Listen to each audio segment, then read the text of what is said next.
optimization is no, it is that is actually SEO. SEO is all about content optimization. So as long as you are able to optimize your content in the right way, um, you're basically getting your, you know, SEO right. There are several other concepts around SEO, but optimization is the major thing when it comes to search engine optimization. So how do you optimize your content for search engine? So first, let us just talk about what is content optimization. Basically, it is the process of making sure content is written in a way that it can reach a large, the largest possible audience or the largest possible target audience, and not just audience.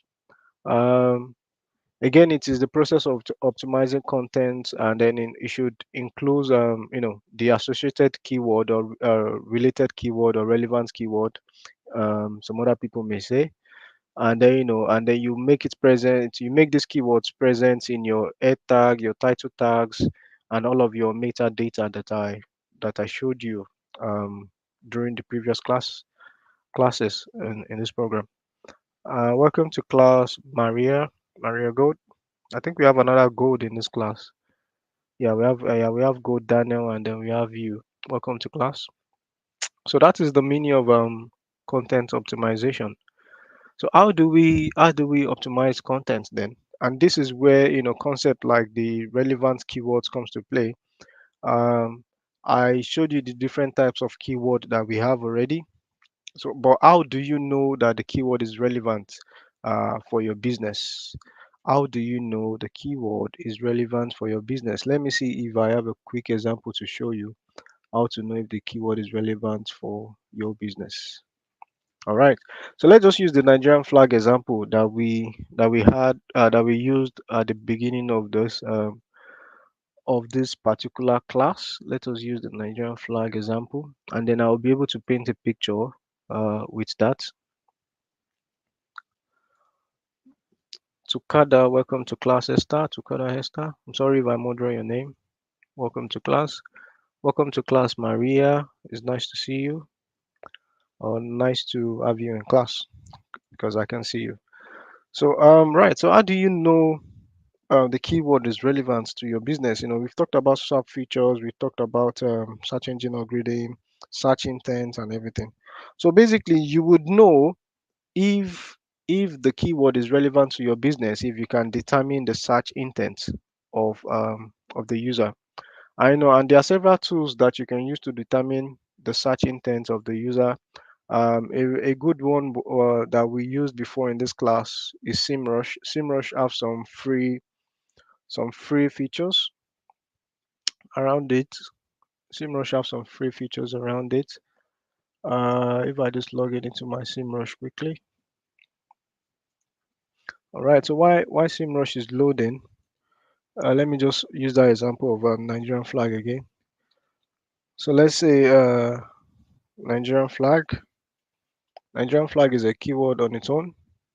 And as you can see here, what you notice immediately is that Nigerian flag. My search intent could be that maybe I want to buy a picture of Nigerian flag, and as you can see here, we have people who are trying to sell a picture of Nigerian flag to me in the sponsored advert. Maybe the physical flag anyway, not a picture, but the physical flag. We have people who are trying to sell flags, Nigerian flag to me. But then and that is because the search intent here is not clear. So search engine may be thinking that I'm trying to search engine may be thinking that I'm trying to buy Nigerian flag. That is what search engine may be thinking. So, but then if I put input meaning of Nigerian flag in there, we can see that this time around, again, we've done this before in the class, guys. But for refresher and everything, we're talking about relevant keyword right now. Again, what we can see here is that I'm not seeing sponsored adverts because the search intent here or my intent here, my intention here is very clear that I want to understand the meaning of Nigerian flag. So nobody's trying to sell Nigerian flag to me. So and that concept or that idea would it should paint a picture in your head, to help you come up with strategies of how you want to determine how the keyword is relevant to your business or to your website. So let's say for example now, If you're selling Nigerian flag, this keyword meaning of Nigerian flag may be important for your business. Yes, that's fine. You can create blogs around your website similar to what we're seeing here, and then within that blog you will now attach another link that would link to maybe your shop where you want to actually sell the flag. But while this keyword is good, the most important keyword for you would be something like maybe where to buy Nigerian flag online. So something like this, yeah. Although this is a very long keyword, where to buy Nigerian flag is the short long tail keyword, but then you can include these extra things anyway when you're optimizing. So something like this would be the relevant keyword for your business if you're trying to sell a Nigerian flag. So and although Nigerian flag is the head keyword, is the major keyword, and then the search intent is not clear. Yeah, earlier on it was showing us sponsored adverts, but now because of cookies and several other things like that, it's not showing the sponsored adverts again, because now the search engine is even confused. Now maybe we are trying to buy, or we just want to know the meaning. However, it does not want to waste its advertisers money by showing us sponsored adverts again. So again, search engine is dynamic, and then the behavior is not consistent. It changes over time. Okay, so I'm still trying to log in into my SEMrush, guys. I'm still trying to log in into my SEMrush so I can show you that example. But let's go to the slide so we follow the structure that we have for today. Again, search intent include the related keywords. How do you include the related keywords?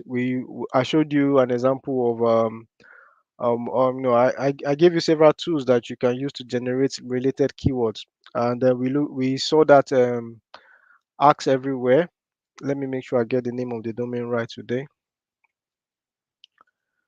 Also, Asked Everywhere. That's the name of the domain. So this website, the website is just loading. Right. So this website is a good one. It is a free tool, I think. Yeah, it is a free tool. They may have some paid features around it, or maybe yeah, they have some paid features around it, but majorly it is free. And we looked at the example of bread, and then having the head keyword bread, we are able to create several other clusters or several other keywords around that keyword called around keyword bread. So this is not a keyword really, but it is like a content idea or a content title. But within that title, you would notice, like, there are keywords in there within the title. For example, yeah, we have like fancy word for bread, British word for bread. That is a keyword. So these are like, although this may not be relevant to your business right now, maybe if you're trying to sell bread, but the more you find your way around this tool, the more it is going to show you more relevant suggestions anyway. But the basic thing I just want you to understand here is that you can use a tool like this to generate related keyword, or to see what other the title of the blogs that you can generate to um, to optimize the content of your website. We also looked at Google Trends. We also looked at Google Trends. And again, guys, Google Trends is another useful keyword that you can use to optimize your website.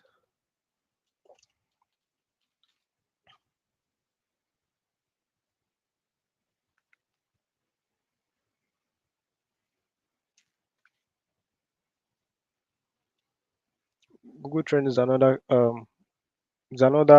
website that you can use to generate related keywords. And then if you just scroll down, what you can see, like, related queries, you can read through.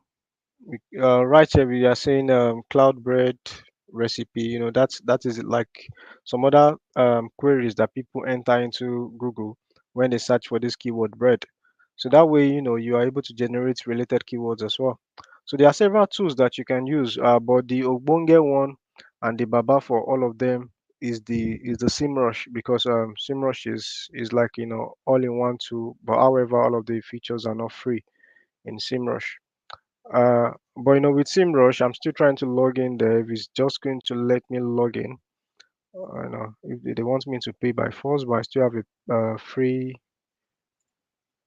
free account. I should be able to log in, and then there we go. So I'm able to log in now.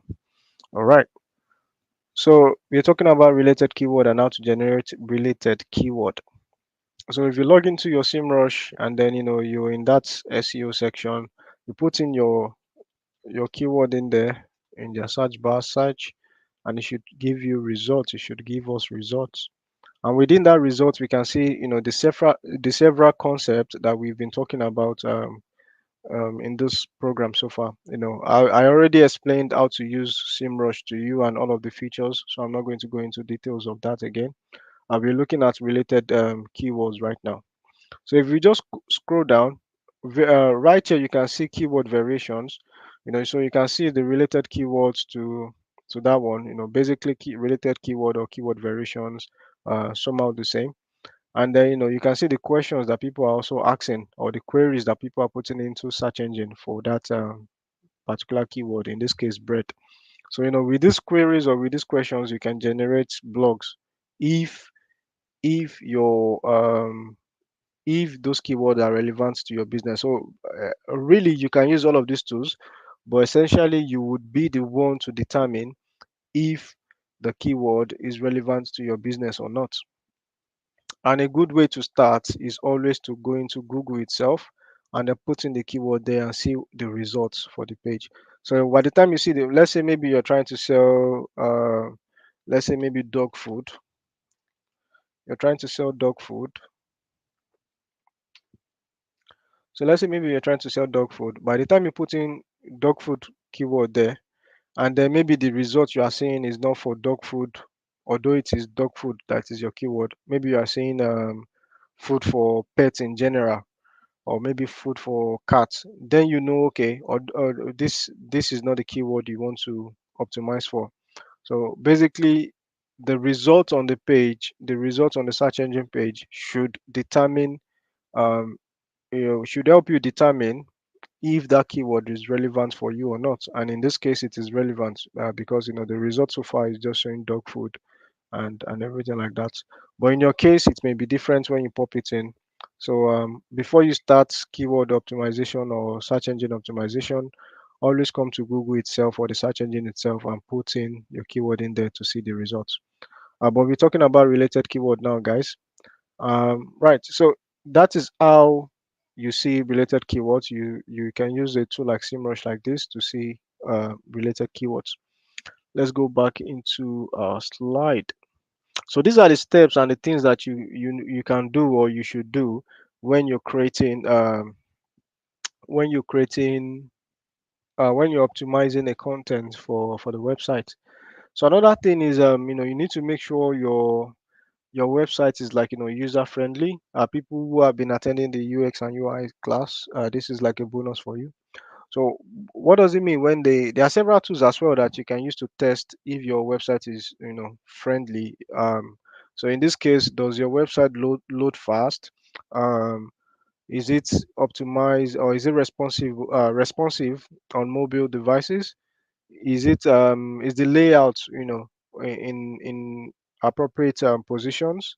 um and well, so there are little things as well, like maybe like paddings or margins, and making sure that the links are not like too close together, and whereby it becomes difficult for the user to click. And some other concept like usability, whereby people with disability, how well are they able to access your website? Does your images, does it have like alt tags around them that maybe people who are like visually impaired are able to use the softwares that they use to read your website and understand what your website is saying? So all of those things you need to take into consideration when you are optimizing your website when you're optimizing your web page, you need to make sure that you satisfy all of those criteria. Another thing is like you include compiling visuals. Basically, make sure that your images are fine. But aside from the fact that they are fine, make sure that those images are very relevant. They are actually relevant to the landing page or the website where uh, the content of the page. Make sure your images are relevant to the content of the page. Right. So add relevant internal links. This is the process whereby so earlier on we were talking about keyword variations and um, and related keywords. So let's say you created a blog, um, you created a blog around maybe banana bread recipe or maybe banana bread. So you have a blog that you created around banana bread where you talked about banana bread and why banana bread is good for the body, the nutrients in banana bread, um, the calories and every other thing like that. So you talked about banana bread like that.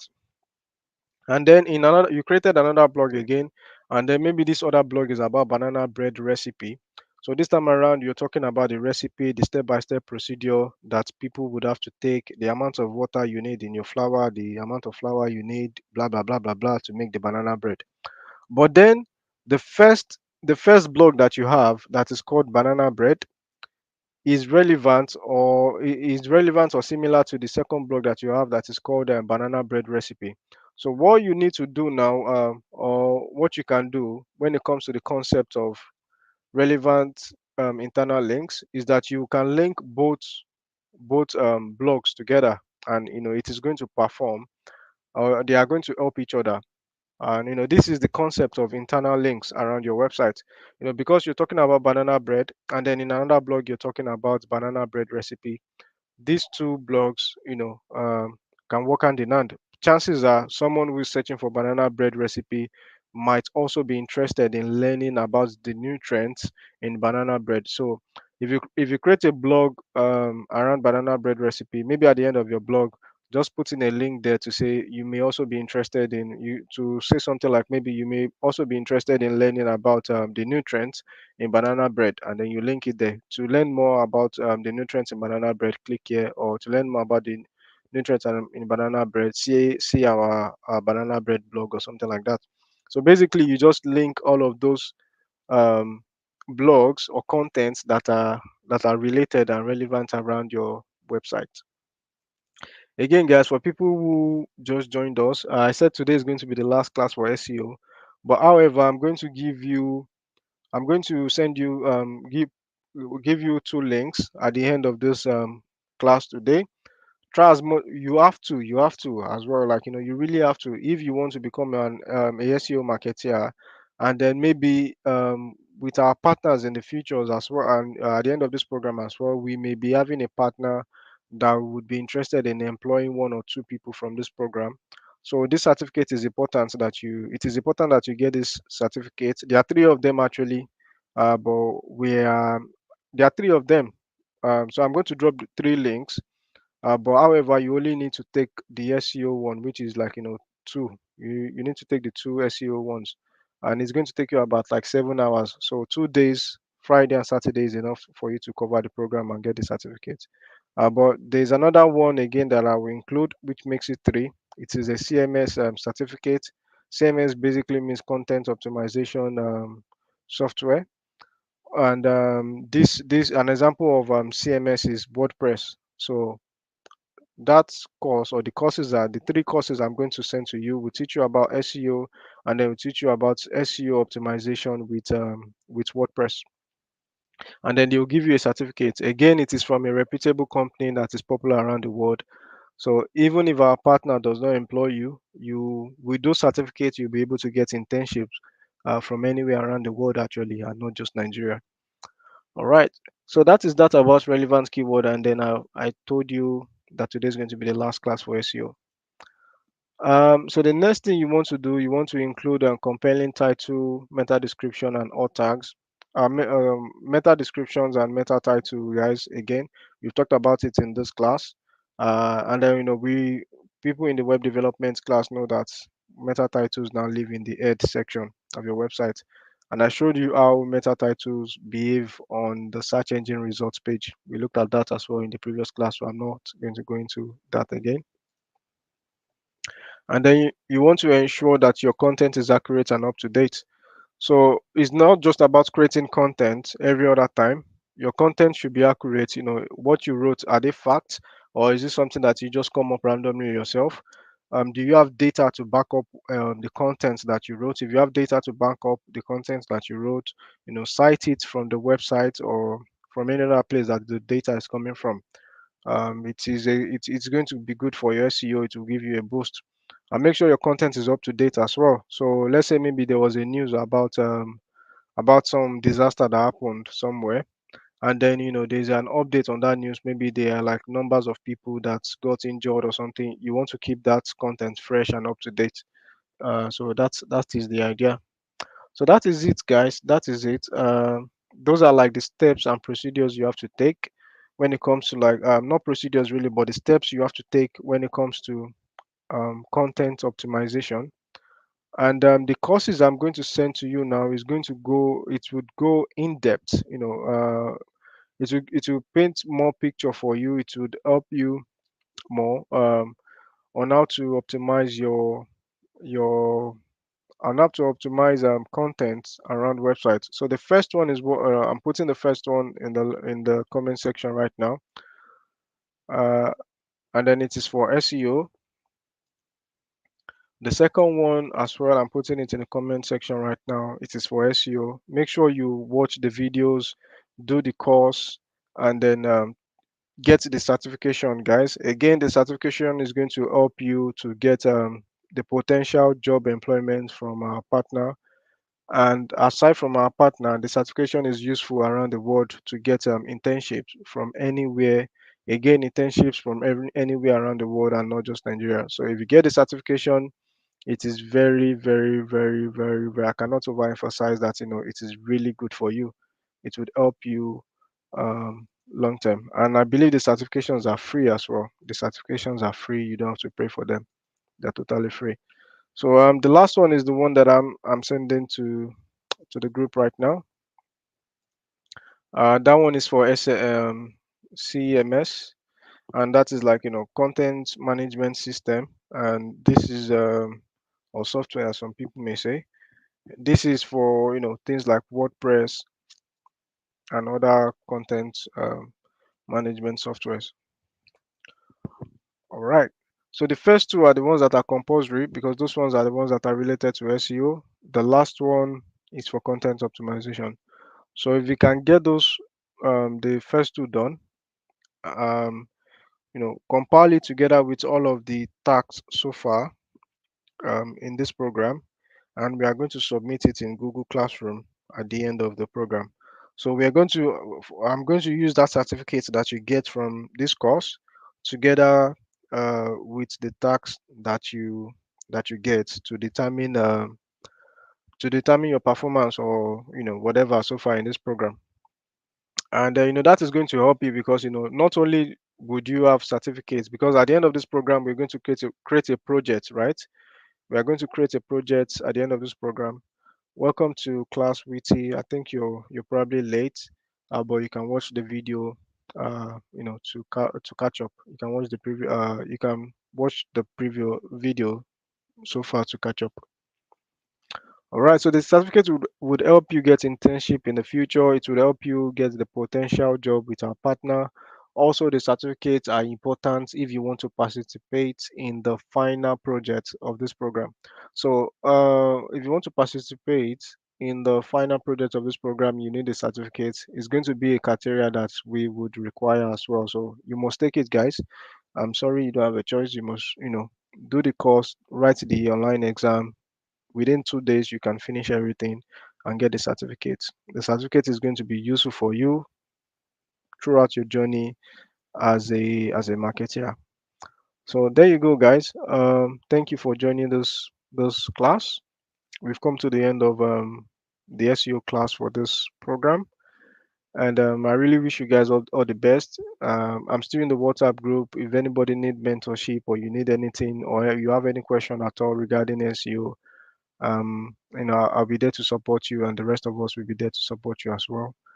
And again, to participate in the final project, you need to take these certifications. You need to take them, and it is going to help you.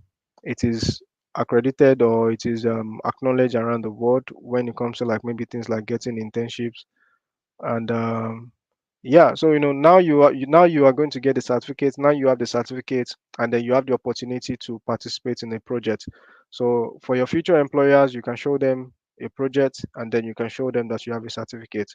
So you did the project during the Girls into Tech bootcamp, and then you have a certificate as well. So with that, you are building your portfolio, you are building your CV. So get it done, guys. It will be good for you. So that's the end of the class for today. And then thank you for joining me again. It's been interesting so far. It's been a privilege to be able to pour out some knowledge to you guys. And I hope, like, although this program, or this whole SEO course is so short, but again, it is impossible for you to become an expert within the space of 2 weeks. But however, with everything that you've learned so far, trust me, by the time you take the course again, you would, things will start to make more sense to you. It is going to be clear to you because you've joined the class so far, and then you learned a lot about SEO so far. It is going to help your journey, in the long term, because when someone says some SEO term around you, you understand the meaning. You understand the meaning of search intents now. If you don't understand it before, and all thanks to Girls into Tech, you understand what SAP features are. You understand content optimization, and the little things that you need to look out for when it comes to content optimization. So at least, if nothing at all, you've been able to understand the terms. You got some of the tools that you can use for some of this SEO research and reports and auditing and everything. So thank you. It's been a lovely journey. Let me know if you guys can hear me in the comment section. Maybe drop fire emoji, or just drop thank you in the comment section. Because this is the end of the class. This is the last class. Take the certificates, guys, and I wish you all the best. Let me know if you can hear me. I want to make sure that you guys can hear me before we end the stream. Lawan, thank you again. It's been amazing having you in this class so far. You've always joined the web development class and everything. Thank you, Lawan. Thank you, Akinyemi. Thank you, fire emoji again from Lawan. Thank you, Witty. Thank you, guys. All right. So thank you, Esther. Thank you.